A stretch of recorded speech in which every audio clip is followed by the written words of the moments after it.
recherche de chaque indice pour ces enquêteurs russes sur le terrain qui sillonnent les villes, les lieux de vie qui ont été touchés pour mesurer l'implication de l'OTAN dans le soutien au régime de Kiev. Reportage auprès de ces hommes qui chassent les preuves au quotidien dans la République autoproclamée de Donetsk. Notre récit ce matin pour LCI signé Jordan Olivier.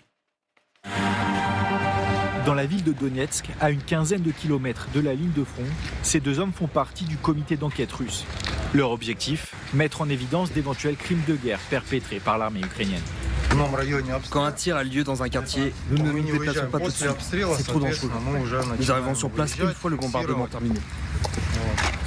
Nous intervenons en priorité sur les sites très fréquentés qui subissent des frappes, comme les marchés, les hôpitaux, les écoles, les jardins d'enfants, les institutions sociales ou les lieux de rassemblement. La ville est régulièrement touchée par des obus ou des roquettes. Selon eux, des civils russes seraient morts sur ce marché. Ce marché couvert a subi des tirs des groupes armés ukrainiens. C'est un endroit où l'on vend de la nourriture, des produits alimentaires. Ici se trouvent des civils normalement. Ce n'est pas un site militaire, ça ne l'a jamais été.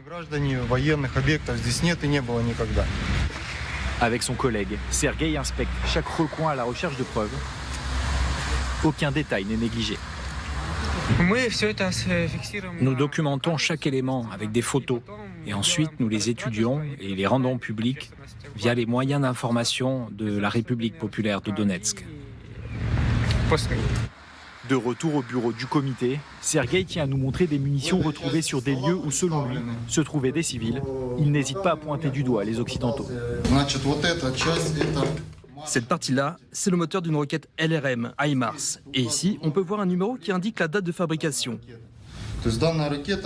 Il s'agit du 17 décembre 2010. Elle est très lourde. C'est américain? Oui, c'est de fabrication américaine.